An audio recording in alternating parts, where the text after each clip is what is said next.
بسم الله الرحمن الرحيم. الحمد لله رب العالمين، والصلاة والسلام على أشرف الأنبياء والمرسلين سيدنا ونبينا ومولانا محمد وعلى آله وصحبه أجمعين، أما بعد.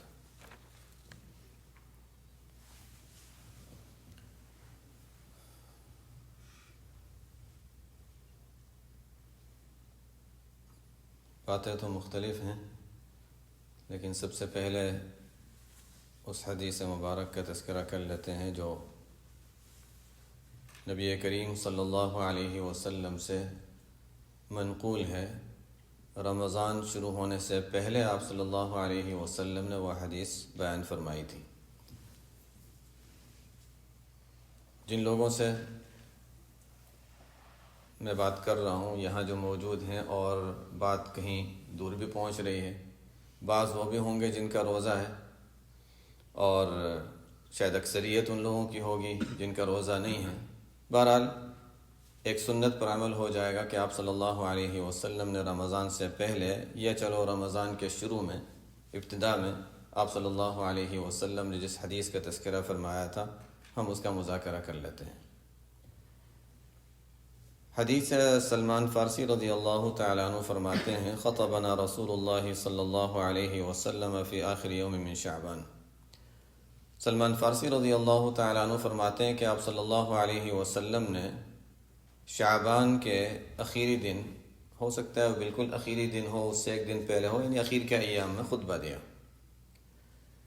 اس میں آپ صلی اللہ علیہ وسلم نے ارشاد فرمایا کہ یا ایھا الناس قد اظلکم شہر عظیم، اے لوگو، ایک بہت عظمت والا، ایک بہت ہی عظیم مہینہ آنے والا ہے۔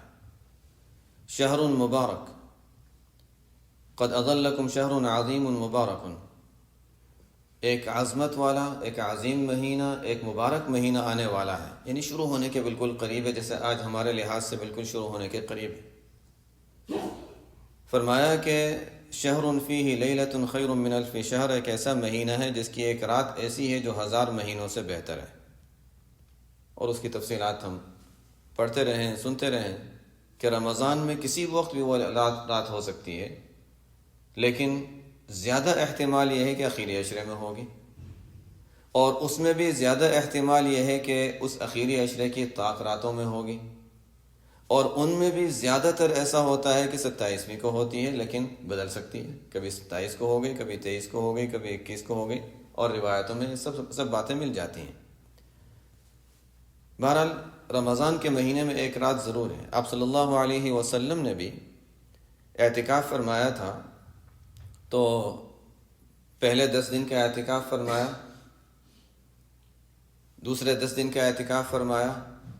اس کے بعد آپ صلی اللہ علیہ وسلم نے جو حاضرین تھے، جو ہاں موجود تھے معتکفین، ان سے فرمایا کہ دیکھو، میں نے پہلے 2 عشروں کا اعتکاف کیا اس رات کی تلاش میں جو 1000 مہینوں سے بہتر ہے، لیلۃ القدر کی تلاش میں، لیکن مجھے یہ بتایا گیا ہے کہ نہیں، وہ اخیری عشرے کے راتوں میں، تو اس لیے ایک اور عشرے کا اعتکاف کر لو۔ تو 3 عشروں کا، یعنی پورے مہینے کا آپ صلی اللہ علیہ وسلم نے بھی اعتکاف فرمایا تھا، اور صحابہ نے بھی اعتکاف فرمایا اس رات کی تلاش میں۔ گویا یہ رات، اس رات کی فضیلت ویسے بھی حاصل ہو سکتی ہے، لیکن اعتکاف کے ذریعے سے کامل درجے کی فضیلت انسان حاصل کر سکتا ہے۔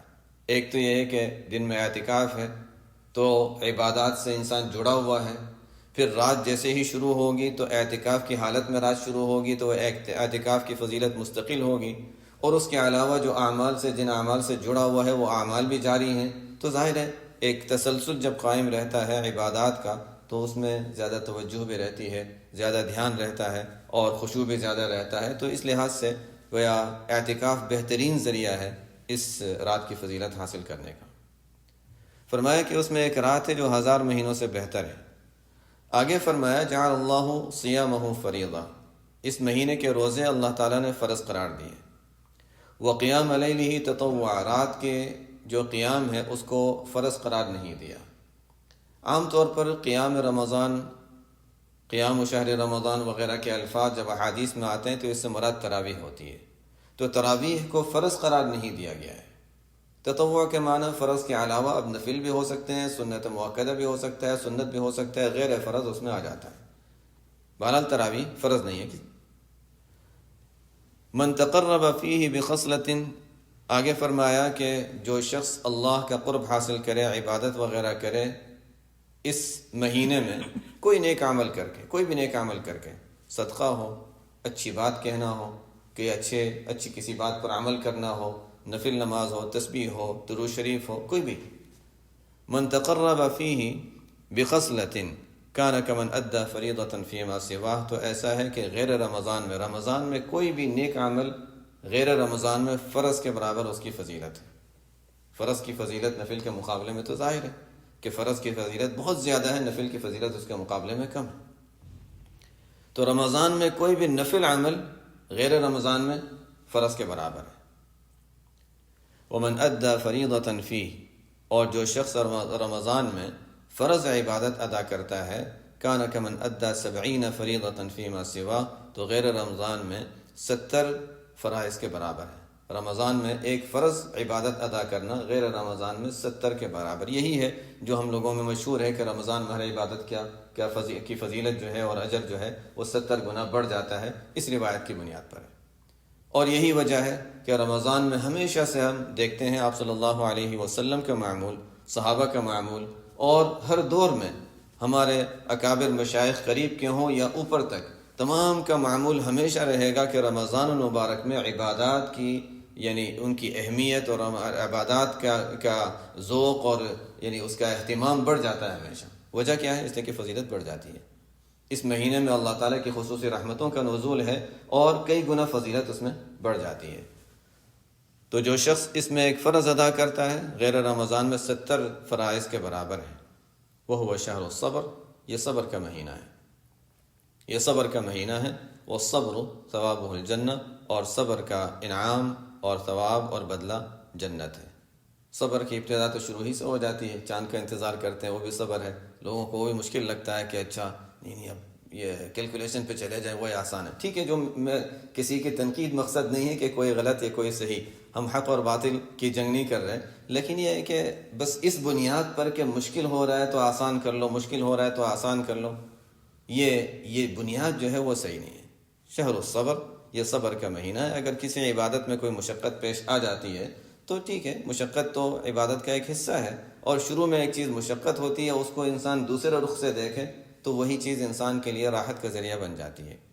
اور اس پہ ایک اور چیز ہم سے متعلق، جو ہمارے کئی ساتھی ہیں جو اس بارے میں کبھی بعض لوگ پوچھ لیتے ہیں اور بعض نہیں بھی پوچھتے، رمضان شروع ہونے والا ہوتا ہے تو ایک بوجھ محسوس ہوتا ہے. اچھا ہم کیسے کریں گے، کیا ہوگا، کیسے ہوگا.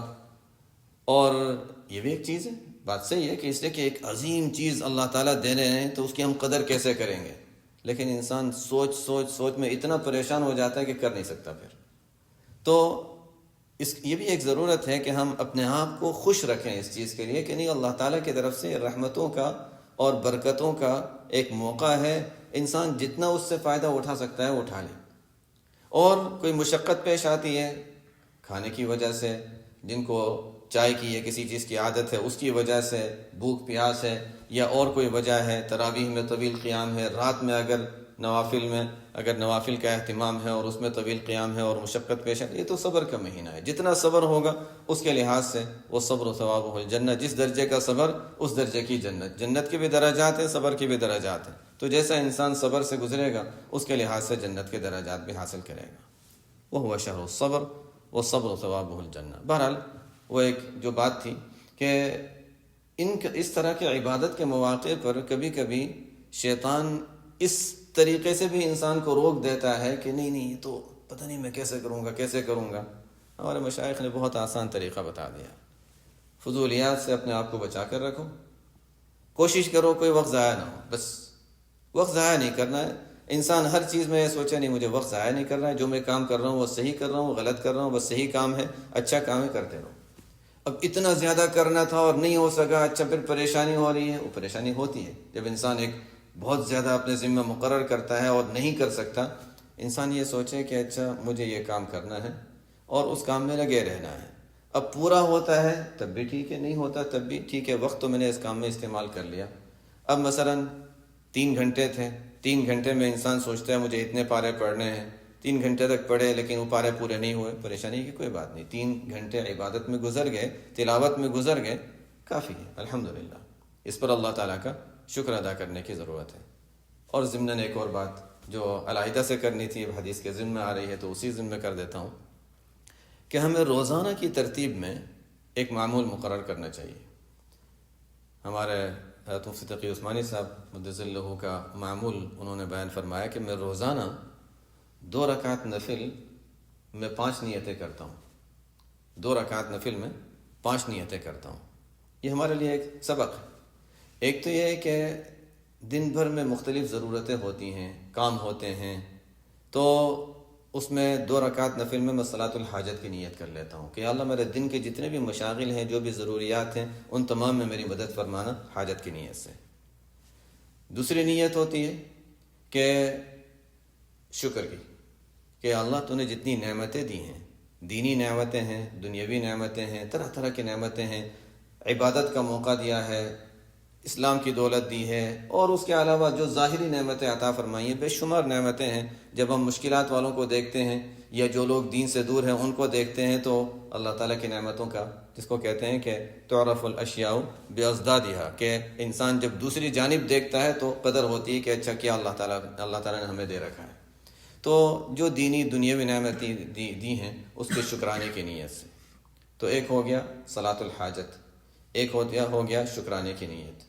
تیسرا فرماتے ہیں کہ میں نیت کر لیتا ہوں استعانت، مدد، کہ یا اللہ میں اپنے کاموں میں مدد چاہتا ہوں، تو مدد حاصل کرنے کی نیت سے صلاۃ الاستعانہ، مدد طلب کرنے کی نیت سے میں 2 رکعت پڑھتا ہوں۔ انہی 2 رکعتوں میں وہ نیت ہے۔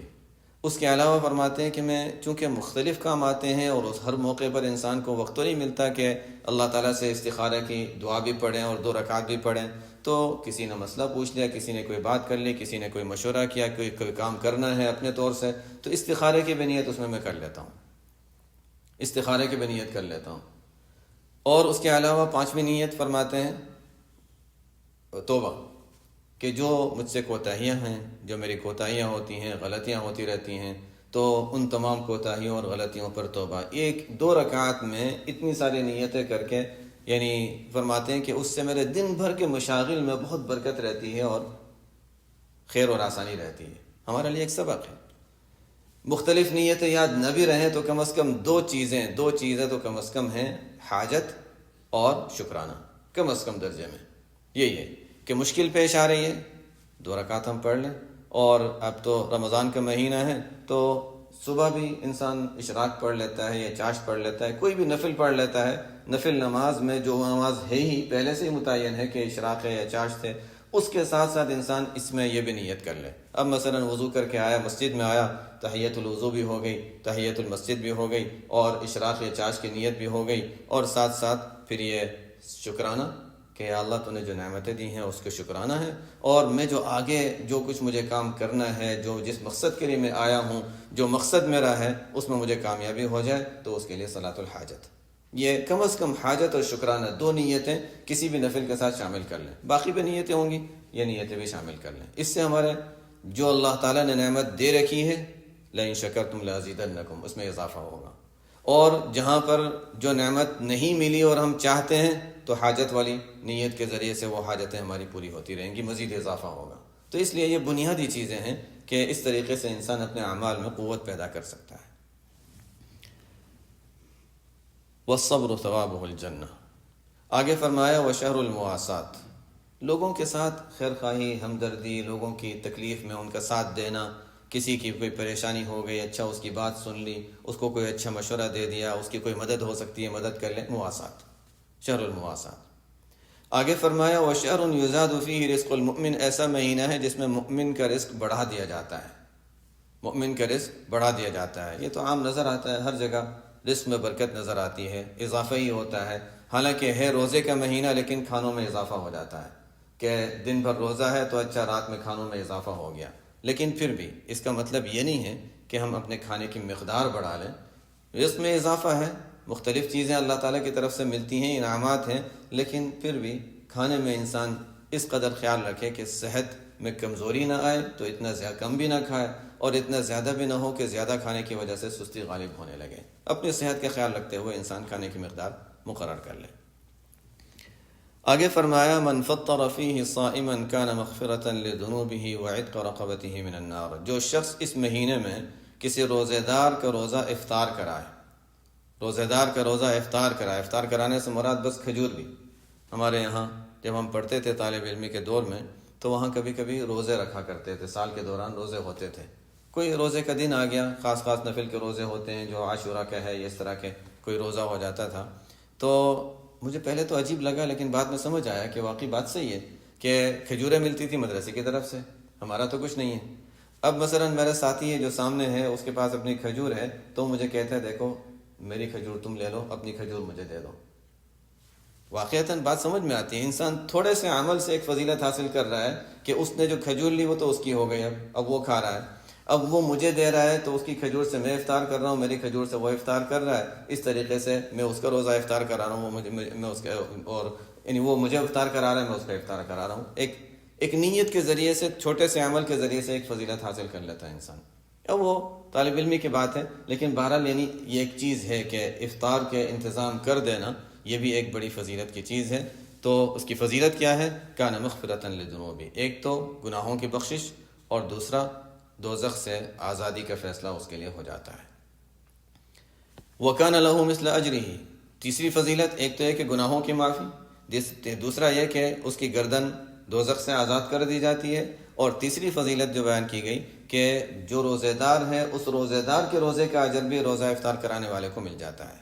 10 لوگوں کا روزہ افطار کرایا تو 10 لوگوں کے روزے کی فضیلت بھی مل گئی ساتھ ساتھ۔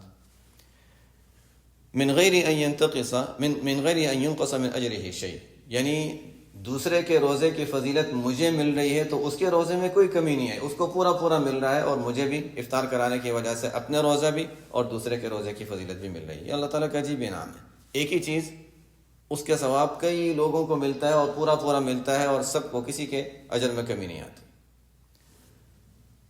قالوا یا رسول اللہ، صحابہ نے عرض کیا یا رسول اللہ، لیس کلنا یجد ما یفطر بہ الصائم، یا رسول اللہ ہم میں سے ہر ایک کے اندر اتنی استطاعت تو نہیں ہے کہ کھانا کھلائے، افطار کرائے۔ ترجمہ تو یہ افطار کرائے۔ صحابہ کا خیال یہ تھا کہ افطار کرانے کا مطلب یہ ہے کہ پیٹ بھر کے کھانا کھلانا، تو ہم میں سے ہر ایک پیٹ بھر کے کھانا تو نہیں کھلا سکتا یا رسول اللہ، تو ہم یہ فضیلت کیسے حاصل کریں؟ فقال رسول اللہ صلی اللہ علیہ وسلم، نبی کریم صلی اللہ علیہ وسلم نے ارشاد فرمایا، یعطی اللہ ھذا الثواب من فطر صائما، اللہ تعالیٰ یہ ثواب عطا فرما دیتے ہیں اس شخص کو بھی جو صرف افطار کرا دے، صرف کھجور کھلا کر، یا اگر کھجور نہیں ہے تو پانی کا ایک گھونٹ پلا کر۔ افطار کرانے سے بس روزہ افطار کرانا مراد ہے، کھانا کھلانا نہیں ہے۔ ایک کھجور کھلا دی، پانی کا گھونٹ پلا دیا، لسی پلا دی، اس پر بھی کافی ہے۔ آگے آپ صلی اللہ علیہ وسلم نے مزید فرمایا، وَهُوَ الشَّهْرٌ أَوَّلُهُ رَحْمَةٌ وَأَوْسَطُهُ مَغْفِرَةٌ وَآخِرُهُ عِتْقٌ مِّنَ النَّارِ، یہ ایسا مہینہ ہے جس کا ابتدائی حصہ رحمت ہے، درمیانی حصہ مغفرت ہے، اور اس کا آخری حصہ آگ سے خلاصی ہے۔ اب اس کی جو بھی تشریحات شراح نے کی ہیں، انشاءاللہ جب یہ تعلیم میں کتاب پڑھی جائے گی تو اس میں تفصیل آ جائے گی۔ شیخ رحمۃ اللہ علیہ فرماتے ہیں کہ 3 قسم کے لوگ ہوتے ہیں۔ بعض وہ لوگ ہوتے ہیں کہ جن کے پہلے سے ہی نیک اعمال ہیں، پہلے سے ہی وہ رمضان کے لیے اپنے آپ کو تیار کیے ہوئے تھے، اور بعض وہ ہوتے ہیں جن کو تیار کرنے کی ضرورت بھی نہیں ہوتی رمضان کے لیے، وہ تو خود گویا ہر وقت آخرت کے لیے تیاری ہوتے ہیں جانے کے لیے۔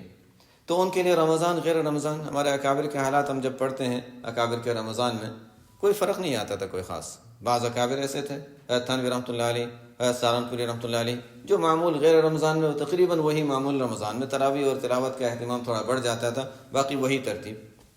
تو جو حضرات پہلے سے اعمال صالحہ میں لگے ہوئے ہیں، گناہوں سے دور ہیں اور نیکیوں میں آگے بڑھ رہے ہیں، ان کے لیے تو اولہ رحمت، شروع ہی سے رحمت کا سلسلہ شروع ہو جاتا ہے، اور رحمتوں میں اضافہ ہی کرتے رہتے ہیں اور اضافہ ہی کرتے رہتے ہیں۔ لیکن بعض وہ لوگ ہوتے ہیں، دوسری قسم ان لوگوں کی جن کے کچھ گناہ بھی ہوتے ہیں، تو شروع کے عشرے میں روزے وغیرہ رکھے، تلاوت کا اہتمام کیا تو گناہوں کی معافی ہو گئی، اس کو فرمایا دوسرا عشرہ جو ہے مغفرت، وہ گناہوں کی معافی ہے۔ اور بعض وہ ہوتے ہیں جن کے گناہ زیادہ ہیں اور ان کے قلب پر سیاہی زیادہ ہے، جیسے ہوتا ہے انسان گناہ کرتے کرتے قلب پر ظلمت اور سیاہی آ جاتی ہے، اور قلب پہ زیادہ ظلمت و سیاہی ہے تو وہ پہلے 2 عشرے تک جب روزے رکھتے ہیں تو اخیر عشرہ ان کے لیے عتق من النار، دوزخ سے خلاصی کا ذریعہ بن جاتا ہے۔ باقی واللہ عالم، آپ صلی اللہ علیہ وسلم نے اس میں جو 3 قسمیں بیان فرمائی ہیں کہ پہلا حصہ مغفرت، پہلا حصہ رحمت، دوسرا عشرہ یہ مغفرت کا، اور تیسرا عکس خلاصی کا، ہو سکتا ہے اس کے اور بھی معنی ہوں، لیکن ایک ظاہری مفہوم یہ ہے جو ہے شیخ رحمۃ اللہ علیہ نے بیان فرمایا۔ آگے فرمایا من خفف عن مملوکہ فیہ غفر اللہ لہ واعتقہ من النار، جو شخص اپنے ماتحتوں کا، مملوک تو غلام باندیوں کو کہتے ہیں، جو انسان کے ماتحت کام کرنے والے کوئی ہوں، کوئی شخص ہے جو کسی جگہ ذمہ دار ہے، کوئی فیکٹری ہے، کسی جگہ کوئی کاروبار وغیرہ چل رہا ہو اور کوئی ماتحتی میں لوگ کام کر رہے ہوں، تو ان کا بوجھ ہلکا کر دیا جائے، اس لیے کہ وہ روزے دار ہوں گے تو روزے داروں کا بوجھ ہلکا کرنا چاہیے۔ فرمایا کہ جو شخص اپنے ماتحتوں کا بوجھ ہلکا کر دے اس مہینے میں، تو اللہ تعالیٰ اس جو مالک ہے، جو بڑا ہے، جو ماتحتوں کا بوجھ ہلکا کر دیتا ہے، اس کے لیے بھی فضیلت یہ ہے کہ اللہ تعالیٰ اس کے گناہوں کو بھی معاف فرما دیتے ہیں اور اس کے لیے بھی دوزخ سے آزادی کا فیصلہ کر دیتے ہیں۔ بس اس عمل پہ کہ چھٹی نہیں دی بلکہ بس کام ہلکا کر دیا تو اس پر بھی یہ فضیلت حاصل ہو جاتی ہے۔ آگے فرمایا وَاسْتَكْثِرُوا فِيهِ مِنْ 4 خِصَالٍ، اس مہینے میں 4 کاموں کی کثرت کا اہتمام کرو۔ خصلتین، 2 کام تو وہ ہیں جن کے ذریعے سے اللہ تعالیٰ کو راضی کرو، اور 2 کام وہ ہیں جس کے بغیر انسان کا گزارا ہی نہیں ہے۔ 4 کام ہیں، وہ کون سے؟ پہلی والی دونوں چیزیں جس سے اللہ کو راضی کیا جاتا ہے وہ ہے شہادت لا الہ الا اللہ وتستغفرونہ، لا الہ الا اللہ کا اہتمام، ذکر کا، لا الہ الا اللہ کا اہتمام، لا الہ الا اللہ، لا الہ الا اللہ، لا الہ الا اللہ، اس کی کثرت کرنے کی تاکید کی گئی ہے۔ اور دوسرا استغفار کی تاکید۔ یہ 2 چیزیں تو وہ ہیں جس سے اللہ تعالیٰ کی رضا حاصل ہوتی ہے، لا الہ الا اللہ کی کثرت، کلمہ طیبہ، اور اس سے قلب کی بھی صفائی ہوتی ہے، اللہ تعالیٰ کی رضا بھی حاصل ہوتی ہے، اور استغفار، یہ 2 چیزیں۔ اور 2 کام جس کے بغیر انسان کا گزارا نہیں، فرمایا کہ وَأَمَّا الْخَصْلَتَانِ اللَّتَانِ لَا غِنَاءَ بِكُمْ عَنْهُمَا، جس کے بغیر انسان کا گزارا ہی نہیں، وہ کیا ہے؟ تسألون اللہ الجنہ، اللہ سے جنت مانگو اور دوزخ سے پناہ مانگو۔ دوزخ سے بچنا اور جنت حاصل کرنا، انسان اس کے بغیر اور کوئی صورت ہی نہیں۔ انسان کے لیے نجات یہی ہے کہ اچھا دوزخ سے اپنے آپ کو بچا کر جنت میں داخل کرنے کے اسباب پیدا کر لے۔ تو اس میں 4 کام کرنے ہیں، لا الہ الا اللہ کی کثرت، استغفار کی کثرت، اور یہ دعا کہ اللہ تعالیٰ جنت عطا فرمائے، دوزخ سے نجات عطا فرما دے، جنت کی دعا اور دوزخ سے پناہ۔ آگے فرمایا وَمَنْ سَقَى صَائِمًا، جو شخص کسی روزے دار کو پلا دے، پانی پلا دے، کوئی چیز پلا دے، سقاہ اللہ من حوضی شربتا لا یظمأ حتی يدخل الجنہ، اللہ تعالیٰ اسے میرے حوض سے، حوض کوثر سے پلائیں گے، ایسی پینے کی چیز پلائیں گے کہ اس کے بعد جنت میں داخل ہونے تک پیاس نہیں لگے گی۔ میدان حشر جب قائم ہوگا تو اس وقت شروع ہی میں آپ صلی اللہ علیہ وسلم کا حوض سب سے بڑا، اس لیے کہ امت کی تعداد سب سے بڑی ہوگی، تو ایک بہت بڑا حوض ہوگا، حوض کوثر جس کو کہا گیا ہے۔ اور اصل میں نہر کوثر، جنت میں نہر کا نام ہے کوثر۔ کوثر کے معنی مفسرین نے لکھے ہیں جس میں بہت زیادہ خیر کثیر، جس کو کہتے ہیں بہت خیر کی چیز، انا اعطیناک الکوثر، بہت ساری خیر۔ تو یہ بھی کوثر ایسا ہے، نہر کوثر، وہ عجیب خیر والا پانی ہوگا، اور میدان حشر میں اس کا پانی حوض کی شکل میں ہوگا جو حوض کوثر کہلائے گا۔ اور بعض روایتوں سے معلوم ہوتا ہے کہ دوسرے انبیاء کے بھی حوض ہوں گے، لیکن آپ صلی اللہ علیہ وسلم کا حوض سب سے بڑا ہوگا کیونکہ امت کی تعداد بھی بڑی ہوگی۔ اور شروع میں جن کو موقع مل گیا یہاں سے پینے کا، اب وہ حساب کے مراحل ہیں، اور طویل جو میدان حشر کا جو طویل دن ہے، حساب کا دن ہے، سورج کے قریب آنے کا تذکرہ جو آتا ہے، وہ مختلف باتیں جو میدان حشر کی، اس میں بڑی تکلیف یہ ہوگی کہ انسان پیاسا ہے اور پانی نہیں ہے، لیکن حوض کوثر سے پانی پی لیا۔ آپ صلی اللہ علیہ وسلم فرماتے ہیں اب جنت میں داخل ہونے تک پیاس کی کوئی صورت نہیں ہے۔ تو لا یظمأ حتی يدخل الجنہ، اگر بالفرض کسی وجہ سے، بالفرض اگر کسی کے گناہوں کی وجہ سے اگر اس کا حساب لمبا ہو جاتا ہے، یا اس کو کسی وجہ سے دوزخ میں کچھ وقت کے لیے جانا پڑتا ہے، پیاس کی تکلیف سے بچ گیا ہے، اس لیے کہ حوض کوثر اس کے اندر موجود ہے، اور جب پیاس کی تکلیف سے بچ گیا تو ظاہر ہے کہ بہت سی اور تکلیفوں سے بھی بچ سکتا ہے، اور امید یہی ہے کہ بہت سی تکلیفوں سے وہ بچ جائے گا۔ بہرحال اس روایت میں کئی فضیلتیں بیان کی گئی ہیں جو رمضان سے متعلق بھی ہیں اور بعض روزے سے متعلق بھی ہیں۔ یہ چونکہ آپ صلی اللہ علیہ وسلم سے منقول ہے کہ شعبان میں آپ صلی اللہ علیہ وسلم نے یہ اور رمضان شروع ہونے سے پہلے بیان فرمائی تھی، اس مناسبت سے آج اس کا تذکرہ کر لیا۔ اب بہرحال اس میں بہت سی باتیں تو ہماری جو اس مہینے سے متعلق ہیں وہ کچھ باتیں آگے انشاءاللہ باتیں چلتی رہیں گی۔ بس ایک چیز کا خیال رکھنا ہے کہ اپنے آپ کو یہ یاد دلاتے رہنا ہے کہ ہم یہاں کس مقصد سے جمع ہوئے ہیں، کس مقصد سے جمع ہوئے ہیں۔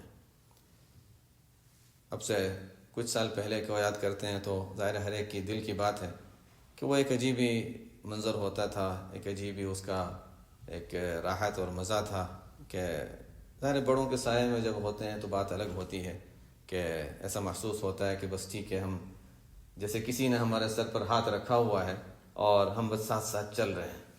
اب وہ بات نہیں رہی، تو حضرت تھانوی رحمۃ اللہ علیہ والی بات کہ ہمارے حضرت تھانوی رحمۃ اللہ علیہ تو خیر ظاہر ہے ہمارے انتہائی بڑے اکابر میں ہیں، وہ اپنے شیخ حضرت حاجی امداد اللہ رحمۃ اللہ علیہ کے بارے میں فرماتے ہیں کہ حضرت حاجی صاحب رحمۃ اللہ علیہ کے یہاں تو برکت ہوا کرتی تھی اور برکت سے کام چل جاتا تھا، لیکن اب وہ برکت تو نہیں رہی۔ حضرت تھانوی فرماتے ہیں اب برکت نہیں رہی تو اب ہمیں اپنی ہمت سے آگے بڑھ کے حرکت کی ضرورت پیش آئے گی۔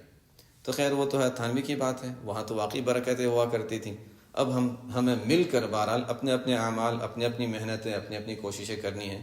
وہ بڑوں کا جو سایہ تھا وہ تو اب نہیں رہا، لیکن بہرحال یہ سلسلہ اللہ تعالیٰ نے اسی طرح رکھا ہے۔ شیخ رحمۃ اللہ علیہ تھے تو اس وقت یہ حضرات بھی وہی سوچا کرتے تھے کہ بڑا سایہ ہے، اور حضرت رحمۃ اللہ علیہ نے ایک مرتبہ یہ کوشش ظاہر کی تھی بعض خلفاء کے سامنے، ہے شیخ خلفاء کے سامنے، کہ کوئی جوڑ کی شکل ہو جائے، تمام خلفاء میں ایک اجتماعیت اور جوڑ کی شکل ہو جائے، لیکن ظاہر ہے اتنے سارے حضرت شیخ رحمۃ اللہ علیہ کے خلفاء 100 سے زائد، اور ان تمام کا ملنا اور مل کر اجتماعی طور پر کوئی کام کرنا، ظاہر ہے کہ وہ کوئی آسان کام نہیں تھا۔ حضرت شیخ کے دور میں جمع ہو جاتے تھے، بلکہ حضرت شیخ رحمۃ اللہ علیہ کے وفات کے بعد جو پہلا رمضان تھا اس میں بھی تمام خلفاء، تقریباً تمام خلفاء سہارنپور میں جمع ہو گئے تھے۔ ایک طرف حضرت مفتی محمود صاحب رحمۃ اللہ علیہ کا معتکف تھا، ایک طرف حضرت مولانا طلحہ صاحب رحمۃ اللہ علیہ کا معتکف تھا، اور باقی تمام خلفاء بھی حضرت شیخ رحمۃ اللہ علیہ کے وہاں موجود تھے۔ وہ بھی ظاہر ایک عجیب منظر ہوگا، لیکن وہی تھا کہ حضرت شیخ رحمۃ اللہ علیہ موجود نہیں تھے۔ تو یہ سلسلہ تو اسی طرح ہے، اللہ تعالیٰ نے جاری رکھا ہے۔ اب بہرحال جب حضرت رحمۃ اللہ علیہ کے متعلقین جو موجود ہیں، اب ہمیں ہی آگے بڑھنا ہے۔ جو بھی سامنے موجود ہیں، صرف بولنے والا جو ہے اس کا وہ نہیں ہوتا کہ وہ تو میں تو صرف ترجمانی کر رہا ہوں، باقی یہ ہے کہ جو بھی موجود ہیں، آپ تمام حضرات حضرت رحمۃ اللہ علیہ سے فیض حاصل کیا ہے، تو اب ہم سب کو مل کر یہ کام آگے بڑھانا ہے، اور وہی اپنے اعمال کے ذریعے سے ہی اس میں قوت پیدا ہوگی۔ اور الحمدللہ یہ سلسلہ ٹورانٹو میں بھی مسجد زکریا میں، وہاں پر بھی خواجہ صاحب، خواجہ متین صاحب وہاں پر ہیں اور پورے مہینے کے لیے وہاں ٹھہرے ہوئے ہیں۔ ملک صاحب بھی سب واقف ہی ہیں ان سے، وہ بھی وہاں پر ہیں، اور بھی حضرات ہیں جو وہاں کے متعلق وہاں رہنے والے حضرات ہیں، وہ وہاں جڑیں گے۔ تو اس لحاظ سے یہ کہ وہاں بھی انشاءاللہ یہ سلسلہ قائم ہو جائے گا۔ اور بھی جگہوں پر سلسلہ کسی درجے میں الحمدللہ شروع ہو رہا ہے، اور کسی جگہ وہ مجھے بتا رہے تھے کہ ہمارے پاس ابھی 3 لوگ ہیں۔ میں نے کہا تعداد کی فکر نہ کریں، تعداد اصل نہیں ہے، اس لیے کہ وہ تو سلسلہ اللہ تعالیٰ جب آگے بڑھاتے ہیں، جتنے لوگوں کو فائدہ ہو جائے، چند لوگوں کو فائدہ ہو جائے اور آگے سلسلہ چل جائے، تو اس سے بڑی کوئی بات نہیں ہے۔ ہم وہ تعداد تو دیکھنی نہیں ہے، اس لیے کہ آپ صلی اللہ علیہ وسلم کے ساتھ شروع میں کتنی تعداد تھی، اور اس کے 18 سال کے بعد جب فتح مکہ ہوا تو کیا تعداد تھی، اور اس کے 1 سال کے بعد عام الوفود آیا اور حجۃ الوداع آیا، 20 سال ہو گئے آپ صلی اللہ علیہ وسلم کی بعثت کو، تو لاکھوں کی تعداد میں وہ تعداد پہنچ گئی تھی۔ بہرحال تعداد اصل نہیں ہے، جہاں پر 5-10 افراد بیٹھے ہوئے ہیں وہ بھی الحمدللہ سلسلہ شروع ہے، اور یہ حضرت رحمۃ اللہ علیہ کا فیض ہے جو آگے چل رہا ہے۔ کہیں پر 2-3 افراد جمع ہیں تو وہ بھی حضرت رحمۃ اللہ علیہ کا فیض ہے جو آگے سلسلہ چل رہا ہے۔ انشاءاللہ وہ جیسے دارالعلوم دیوبند کی بنیاد جب رکھی گئی تھی تو ابھی تک وہ درخت میں نے دیکھا تھا انار کا جو وہاں گئے ہیں ابھی تک موجود ہے، اب پتہ نہیں، اب تو بہت سال ہو گئے میں گیا نہیں، لیکن سنا ہے کہ موجود ہے۔ تو وہ درخت جہاں اس کے نیچے ایک جو استاد تھے ان کا نام محمود تھا اور جو پڑھنے والے تھے ان کا نام محمود تھا، ان دونوں کے ذریعے سے وہ ایک مدرسے کی ابتدا ہوئی، اور اب دارالعلوم دیوبند ہی کی شاخیں ہیں، جو ہم یہاں جو بیٹھے ہوئے ہیں وہ بھی دارالعلوم دیوبند ہی کی شاخ کی بنیاد پر ہے۔ تعداد کو ہمارے اکابر نے نہیں دیکھا، ہاں ٹھیک ہے، بعض چیزوں میں اس کی کچھ اہمیت کبھی ہو جاتی ہے، لیکن ہمارے ذہنوں میں جو نمبر ہے کہ اچھا یہ جگہ پوری بھری ہوئی ہو تو اس کا مطلب ہے ہم کامیاب ہیں، یہ سوچ جو ہے وہ صحیح نہیں ہے۔ ہاں الحمدللہ جہاں اللہ تعالیٰ نے دیا ہے، کربوغا شریف ہے، ہمارے بہت سے حضرات ہیں جن کا مفتی مختار الدین صاحب مدظ اللہ سے تعلق ہے، اور وہاں پر حالانکہ جنگل ہے، بالکل جنگل ہے، اور وہاں پر سہولتیں بھی شہر کی جو پاکستان میں جو عام سہولتیں وہ بھی وہاں موجود نہیں ہیں، لیکن تقریباً 90,000 یا اس سے زیادہ کا اندازہ تھا ابھی رمضان میں لوگ جمع ہونے والے، تو وہ روکنا پڑتا ہے لوگوں کو مزید نہ ہے، اسے کہ اتنا انتظام کیسے کریں گے، تو لاکھ تک تو تعداد پہنچ جاتی ہے، اس سے کتنی زیادہ وہ گننا بھی مشکل ہوتا ہے، اور عام پورے سال بھر بھی وہاں الحمدللہ یہ سلسلہ چلتا ہے۔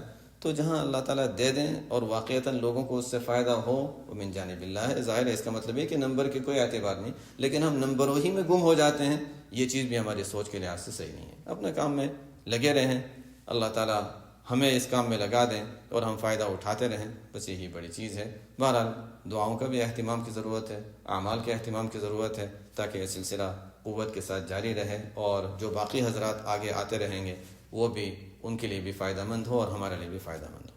سبحانک اللہم و بحمدک، اشہد ان لا الہ الا انت، استغفرک و اتوب الیک۔